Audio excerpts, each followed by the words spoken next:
नमस्कार पालकांनो, टीन एजमधील मुलांना खरंच काय हवं असतं?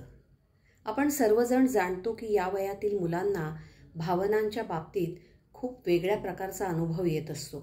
आणि मुलं आपल्या भावना समजून घेण्याचा प्रयत्न करत असतात, ज्या अतिशय चंचल असतात, अस्थिर असतात, पण तेवढ्याच पॉवरफुल असतात. अशा वेळेला मुलांची पालकांकडनं काय अपेक्षा असते की पालकांनी आपल्या भावना समजून घ्याव्यात आणि आपण जर एखाद्या भावनिक वादळामध्ये अडकलेलो असू तर त्यावेळेला पालकांनी आपल्याबरोबर स्थिर राहावं, स्थिर असावं, स्थिरपणे ऐकून घ्यावं, लगेच रिॲक्ट होऊ नये. कारण या वयामध्ये त्यांना असं वाटत असतं की आपल्याला कुठल्या तरी सुरक्षित ठिकाणी आपल्या मनातल्या भावना व्यक्त करता यायला हव्यात, जिथे आपल्याला कोणी समजून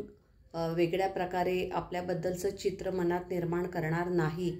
कोणी जजमेंटल होणार नाही, कोणी आपल्याबद्दल काही मत ठरवणार नाही, जिथे अत्यंत मनमोकळेपणाने चूक झाली तरी आपण आपल्या मनातलं सांगू शकू.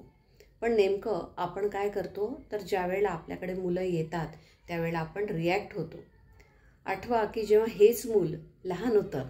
चालायला लागलं होतं, दुडूदुडू धावत होतं, तुमच्याकडे येऊ पाहत होतं आणि चालत पळत येत असताना ते धप्पदिशी पडतं, त्याच्या गुडघ्याला खरचटतं, पण ते तुमच्याकडे पाहतं आणि जणू काही तुमच्या डोळ्यात ते हे पाहून विचारत असतं की आई किंवा बाबा हे किती वाईट आहे, किती लागलं आहे मला. आपल्याला मनातून खूप वाईट वाटलेलं असतं की आपलं मूल धपदिशी पडलं आहे, गुडघ्याला खरचटलं आहे, पण तरीही ज्यावेळेला आपलं लहान मूल आपल्याकडे पाहतं की आपण काय रिॲक्ट होतो आहे, आपण काय रिॲक्शन देतो आहे, किती वाईट झालं आहे आपल्या गुडघ्याला लागलेलं, त्यावेळेला मात्र आपण म्हणतो काही नाही, काही नाही, इट्स ओके, काही लागलेलं नाही आहे, काहीच झालेलं नाही आहे, नाही झालं आहे काही तुला.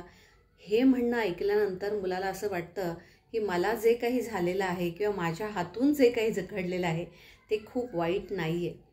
पण हीच मुलं मोठी होतात आणि समजा त्यांची फ्रेंडशिप तुटली असेल, एखाद्या विषयात ते नापास झाले असतील, ते तुमच्याकडे येतात त्यावेळेला त्यांचा चेहरा दुर्मुखलेला असतो, ते स्वतःवर सुद्धा नाराज असतात कारण ते फेल्युअर झालेले असतात असं त्यांना वाटत असतं.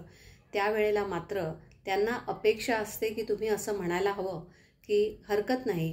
तुला या विषयामध्ये थोडासा आणखी प्रयत्न केलास तर चांगले मार्क्स मिळू शकतील, किंवा मैत्रिणीशी तुझा भांडण झालेलं आहे, तुमची मैत्री तुटली आहे, पण ती जोडता नक्कीच येईल, थोडं 2 पावलं आपणही पुढे जाऊया. मुलांना ह्या गोष्टी तुमच्याकडनं अपेक्षित असतात, पण पालक म्हणून आपली त्यावेळेला होणारी जी प्रतिक्रिया असते ती इतकी रागीट असते किंवा इतकी उठावदार असते, इतकी जोरदार असते की मुलं काही सांगण्याकरता हिम्मत मनामध्ये जुळवून घेऊ शकत नाहीत. मग अशा वेळेला आपण हे लक्षात घेतलं पाहिजे की मुलाने एखादी गोष्ट आपल्याकडे येऊन सांगितली तर त्याला प्रतिक्रिया कशी द्यायची आहे तर आपल्याला एम्पॅथेटिक व्हायला हवं. अधिक तीव्र पद्धतीने व्यक्त न होता समजून घेऊन, त्यांच्या भावना जाणून घेऊन जर आपण त्यांच्याशी मैत्री करण्याचा प्रयत्न केला किंवा किमान त्यांच्या भावना आपल्याला कळतायत, हो मला समजतंय, तुला खूप वाईट वाटतंय, तुझी अगदी जवळची मैत्रीण तुझ्यापासून दूर होतीये, किंवा मला समजतंय की एखाद्या विषयात नापास झाल्यानंतर फेल्युअर होण्याचं जो काही दुःख असतं जे किंवा जी भावना असते ती की भयंकर असू शकते, हे मला कळतंय बेटा, पण तू काळजी करू नकोस, तू यातून नक्की बाहेर पडशील. ही जी हिंमत आहे, हे जे एम्पॅथेटिक असणं आहे, हे जे रिॲक्ट न होता रिस्पॉन्ड करणं आहे, हे आपल्याकडून मुलांना अपेक्षित आहे. लहानपणी जर आपण त्यांच्या भावनांना योग्य प्रकारे प्रतिसाद देत असू तर आता ती मुलं अगदी मोठी झालीत असं नाही आहे,